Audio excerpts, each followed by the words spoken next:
अस्सलाम वालेकुम एवरीवन। तो हम लोग कर रहे थे जीआईटी मेडिसिन और उसमें हमने एक मैल एब्जॉर्प्टिव सिंड्रोम किया है पहले, सीलिक डिजीज। और सबसे ज्यादा इंपॉर्टेंट और डिटेल में करने वाला वही होता है, उसका सिनेरियो आपके पास आता होता है, जो मैंने आपको बताया भी था कि patient presented to you with complaints of diarrhoea. ज्यादातर एडल्ट ही होता है आपका 30 से 40 के दरमियान में, और डायरिया के साथ फ्रॉदी स्टूल्स होंगे और उसके साथ उसको कोई ना कोई डेफिशिएंसी मैल एब्जॉर्प्शन सिंड्रोम की कंप्लेन होगी और उससे आपने डायग्नोसिस बनाना होता है। अच्छा, उसके साथ अब आपके पास जो बाकी थोड़े थोड़े मैल एब्जॉर्प्टिव सिंड्रोम है, इनका मैं आपको सिर्फ थोड़ा थोड़ा सा जिक्र करूंगी, आइडिया दूंगी, क्योंकि ये आपके पास एमसीक्यू में बहुत ज्यादा आते हैं। कुछ चीजें आपकी होती है ना कि जो आपको वैसे शायद आपसे कोई ना पूछे, लेकिन एमसीक्यू में बहुत रिपीटेडली आस्क क्वेश्चंस वैसे होती हैं। तो ये उनमें से मैंने कहा एक आइडिया जनरल सा दे देते हैं। तो आपका सबसे पहले है डर्मेटाइटिस हेपेटिफॉर्मिस। ये बेसिकली आपका ना एक ऐसा सिंड्रोम है जिसमें आपकी स्किन पे बहुत ज्यादा इची किस्म के दाने बन जाते हैं, इची ब्लिस्टर्स बन जाते हैं। ठीक है, तो है ये आपका सिर्फ क्योंकि डर्मेटाइटिस से नजर आ रहा है। डर्मेटाइटिस का मतलब होता है डर्मा का मतलब है स्किन, स्किन की लेयर को कहते हैं डर्मिस को, आइटिस मतलब इन्फ्लेमेशन। तो इसमें आपकी जो सबसे मेजर मैनिफेस्टेशन है, सबसे पहले जो नजर आती है वो स्किन पे इची ब्लिस्टर्स होते हैं। लेकिन वो इची ब्लिस्टर्स किसी भी आपकी जनरल स्किन कंडीशन से ताल्लुक नहीं रख रहे होते, basically auto immune in nature होते हैं। जब आप उसकी चेक करते हैं ना, आप उसके ब्लिस्टर्स में से फ्लूइड को लेते हैं तो आपको नजर आता है, या फिर आप उस ब्लिस्टर्स के नीचे से स्किन की स्क्रैपिंग करते हैं तो आपको नजर आता है कि जो डर्मिस और एपिडर्मिस ऑफ स्किन की जंक्शन होती है, आपको स्किन में सबसे ऊपर की लेयर होती है एपिडर्मिस और उसके नीचे होती है डर्मिस। उनकी जंक्शन पे आपको बहुत सारे IgA एंटीबॉडीज मिलती हैं, जिसका मतलब होता है कि ये कोई इम्यून मीडिएटेड रिएक्शन चल रहा है और ये किसी इन्फेक्शन की वजह से नहीं हुआ। तो आप जब ऐसे ही पेशेंट्स की जब आप गट को देखते हैं, क्योंकि उनमें मैल एब्जॉर्प्टिव सिंड्रोम्स भी होते हैं, डायरिया की कंप्लेन भी होती है, तो उनकी गट में बिल्कुल वही चेंजेस होते हैं जो सीलिक डिजीज में नजर आते हैं। सीलिक डिजीज का सबसे इंपॉर्टेंट केस क्या था? Villous atrophy.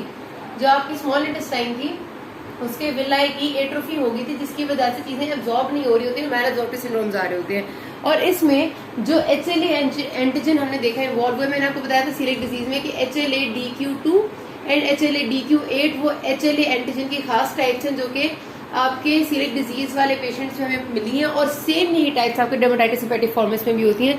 इसलिए कहते हैं कि अक्सर औकात ये दोनों डिजीजेस साथ साथ को एग्जिस्ट कर रही होती हैं, सीलिक डिजीज और डर्मेटाइटिस हेपेटिफॉर्मिस।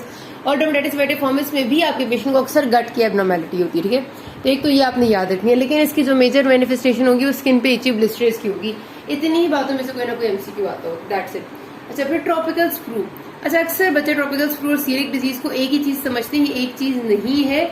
ये भी आपका जनरलाइज मैल एब्जॉर्प्टिव डिसऑर्डर है, ट्रॉपिकल स्प्रू, लेकिन इसको नाम से ही पता चल रहा है कि इनका नाम इससे ट्रॉपिक इसलिए दिया हुआ है क्योंकि खास तौर पे ये आपके वो लोग जो ट्रॉपिकल एरियाज में रहते हैं या फिर वहां से बहुत लंबे अरसे से ताल्लुक रखते हैं, मतलब ये ट्रॉपिकल एरिया में ही पैदा हुए थे, वहीं पर सारी जवानी और बचपन गुजरा और अब वो कहीं और शिफ्ट हुए, उन लोगों में खास तौर पे ये मैल एब्जॉर्प्टिव सिंड्रोम पाया जाता है, जिसको ट्रॉपिकल स्प्रू कहते हैं, जिसका ताल्लुक किसी ऑटो इम्यून डिजीज से ज्यादा, मतलब इसकी पैथोजेनेसिस का बहुत क्लियर कट अभी तक उनको आइडिया नहीं हुआ, लेकिन जहां तक रिसर्चर्स को पता चला है तो इसका ताल्लुक ज्यादातर इन्फेक्शन से, कोई इन्फेक्शियस एजेंट है जो कि आपके गट में उन ट्रॉपिकल एरियाज में खास तौर पे इन्फेक्ट करता है, और वो क्रॉनिक इन्फेक्शन इस तरह का करता है कि आहिस्ता आहिस्ता विलाई एट्रोफी हो जाते हैं। शक्ल बिल्कुल गट की वैसे ही आएगी जैसी सीलिक डिजीज में आती है, लेकिन आपको HLA एंटीजन की वो स्पेशल टाइप्स नहीं मिलेंगी जहां पे जो सीलिक डिजीज में मिलती है। IgA एंटीबॉडी नहीं मिलेगी यहाँ पे जो सीलिक डिजीज वाली की कैरेक्टरिस्टिक टाइप है। यहाँ पर आपका इन्फेक्शियस एजेंट इन्वॉल्व होता है, ज्यादातर आपके इकोलाई के इन्फेक्शन होते हैं जो इसमें देखे गए हैं, लेकिन और भी बैक्टीरिया हो सकते हैं। लेकिन मोर इम्पोर्टेंट बात यह है कि खास तौर पर जो ट्रॉपिकल एरियाज के लोग हैं उनमें ये डेवलप होता है। इकोलाई भी हो सकते हैं, एंटेरोबैक्टर हो सकते हैं, क्लेब्शियला हो सकते हैं। ठीक है, सिर्फ ये कि गट की चेंजेस आपकी बिल्कुल सीलिक डिजीज वाली होंगी और पेशेंट प्रेजेंट भी आपके पास डायरिया के साथ ही करेगा और उसको क्रॉनिक डायरिया होगा, और साथ उसी तरह से मैल एब्जॉर्प्टिव सिंड्रोम। मैल एब्जॉर्प्टिव सिंड्रोम में क्या हो सकता है, उसको जाहिर है अगर हो सकता है vitamin B12 folic acid deficiency थी तो वो आपको मेगालोब्लास्टिक एनीमिया के साथ प्रेजेंट करेगा। ठीक है, पेशेंट आपके पास हो सकता है वो आपके पास डायरिया और जाहिर साथ उसको एब्डोमिनल थोड़ी बहुत डिस्टेंशन भी होगी, हो सकता है एब्डोमिनल पेन भी हो, तो डायरिया विद मेगालोब्लास्टिक एनीमिया हो सकता है, आयरन डेफिशिएंसी एनीमिया हो सकता है, लेकिन कोई ना कोई मैल एब्जॉर्प्टिव सिंड्रोम ही पेशेंट होता है। सबसे कॉमनली मेगालोब्लास्टिक एनीमिया होता है। तो क्योंकि हमें ये देख मिला है सबसे ज्यादा इसकी एसोसिएशन इन्फेक्शन के साथ है, तो इसी वजह से इसकी ट्रीटमेंट में हम एंटीबायोटिक्स देते हैं। आपको याद होगा सीलिक डिजीज में हमने कई पेशेंट को एंटीबायोटिक्स देने की बात नहीं की थी, यहाँ देते हैं क्योंकि यहाँ पर इन्फेक्शन इन्वॉल्व है। तो इसकी ट्रीटमेंट जो मोडालिटी वो टेट्रासाइक्लिन होती है, जो हम 250 मिलीग्राम दिन में 4 दफा देते हैं। ठीक है, 250 milligram tetracycline 4 times daily oral form में देंगे, और उससे अक्सर औकात पेशेंट का काफी हद तक डिजीज जो है वो ठीक हो जाती है और कम रिमिशन होती हैं। तो ये आपने याद रखनी, ठीक है। फिर आपकी आती है blind loop syndrome. Blind loop syndrome को हम स्मॉल बॉवल बैक्टीरियल ओवरग्रोथ भी कहते हैं। तो इसमें होता कुछ ये है कि आपको पता है कि नॉर्मली आपके जो सबसे ज्यादा बैक्टीरिया का लोड है वो कॉलन में है। कॉलन का मतलब है लार्ज इंटेस्टाइन में है। कॉलन में बैक्टीरिया का लोड इस तरह से होता है कि 10⁻10 बैक्टीरिया पर ml प्रेजेंट होते हैं, ठीक है, जो पर ml ऑफ द फ्लूइड जो वहां से गुजर रहे हैं। लेकिन आपका जो स्मॉल इंटेस्टाइन है, यानी कि आपकी जो जेजुनम, ड्यूडेनम और आइलियम वगैरह है, उनमें बैक्टीरिया का लोड इस तरह से होता है कि 10⁻3 पर ml आपके बैक्टीरिया प्रेजेंट होते हैं, जो कि नॉर्मल होंगे। अगर इतने होंगे तो नॉर्मल होंगे। लेकिन अगर बैक्टीरिया की ग्रोथ इससे ज्यादा हो जाएगी, इतनी हो जाएगी यानी 10⁻8 और 10⁻10 तक चले जाए, जो कि आपका स्मॉल इंटेस्टाइन में नॉर्मल नहीं है, उतने अगर चले जाएंगे तो फिर उसको हम कहते हैं कि ये आपका स्मॉल बावल बैक्टीरियल ओवरग्रोथ या ब्लाइंड लूप सिंड्रोम होगी। और हो क्यों जाती है इस तरह की बैक्टीरिया ग्रोथ? बहुत सारे कॉजेज हैं। हो सकता है पेशेंट को कोई ऐसी ऑटोनॉमिक न्यूरोपैथी हो गई है जिसकी वजह से उसकी गट की मोटिलिटी खराब होगी। अब गट, पहले आपको पता है कि नॉर्मली अगर मोटाइल गट होती है तो उसकी वजह से बहुत सारी चीजें वो आगे भेज देती है। जब नॉन मोटाइल होंगी तो चीजें पीछे रहने लग जाएंगी। जब पीछे चीजें स्टैटिक रहेंगी तो बैक्टीरिया ग्रो करेंगे।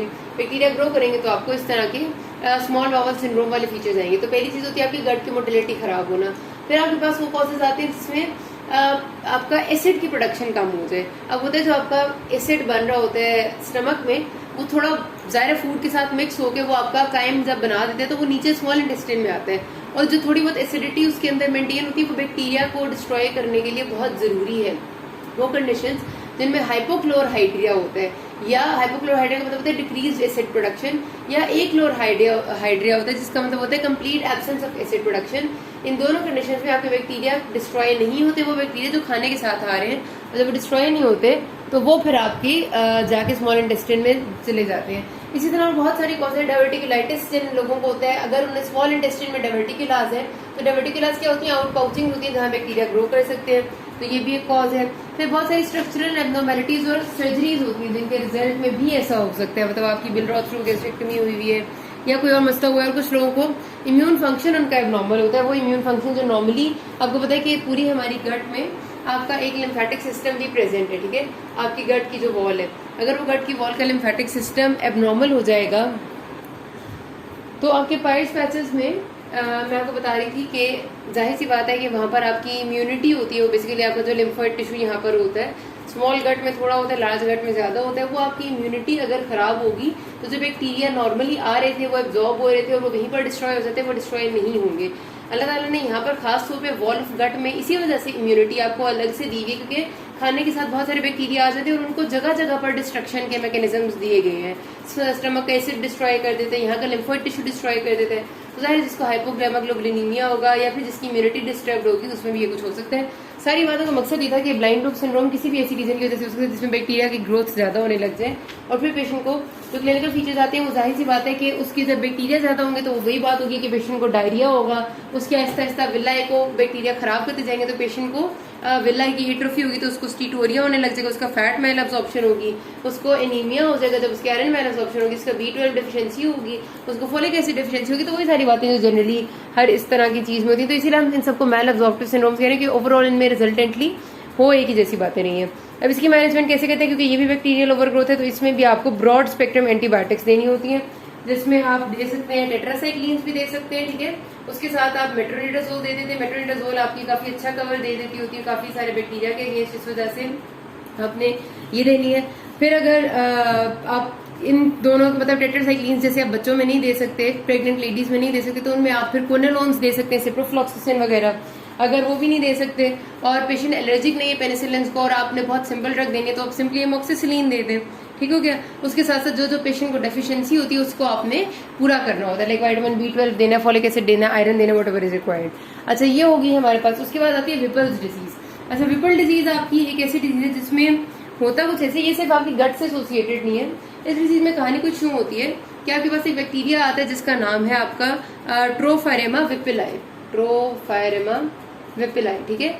ये आपका खास बैक्टीरिया है जो कि इसके साथ एसोसिएटेड है। इस बैक्टीरिया के रिजल्ट में हमारी बॉडी के जाहिर सी बात है बैक्टीरिया आएगा तो मोनोसाइट्स और मैक्रोफेजेस एक्टिवेट होंगे। तो ये करता क्या बैक्टीरिया कि आपकी बॉडी के जो मैक्रोफेजेस इसके अगेंस्ट एक्टिवेट होते हैं ना, उनके अंदर ये चला जाता है। जाहिर है मैक्रोफेजेस का काम ही होता है कि वो बैक्टीरिया को इनगल्फ करते हैं।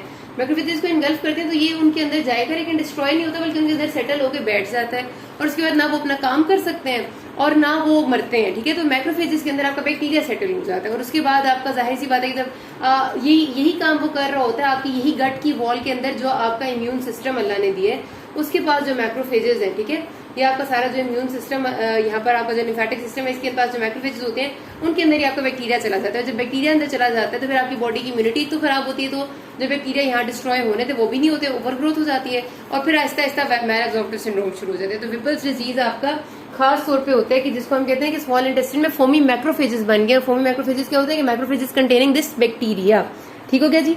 इसको पीएच स्टेन से स्टेन करते हैं तो हमें नजर आ जाता है। तो इसी वजह से इसकी जो मैनेजमेंट है, क्योंकि ये भी बैक्टीरिया, तो आपने IV सेफ्ट्राक्सोन यानी आपकी जो 3rd जनरेशन सेफलोस्पोरिन है वो देनी होती है और काफी लॉन्ग टर्म फॉलोअप होता है इसका। तो इतनी बातें इंपॉर्टेंट थी, यहाँ पर बात खत्म करते हैं। किसी कोई मसला हो can ask me. Thank you.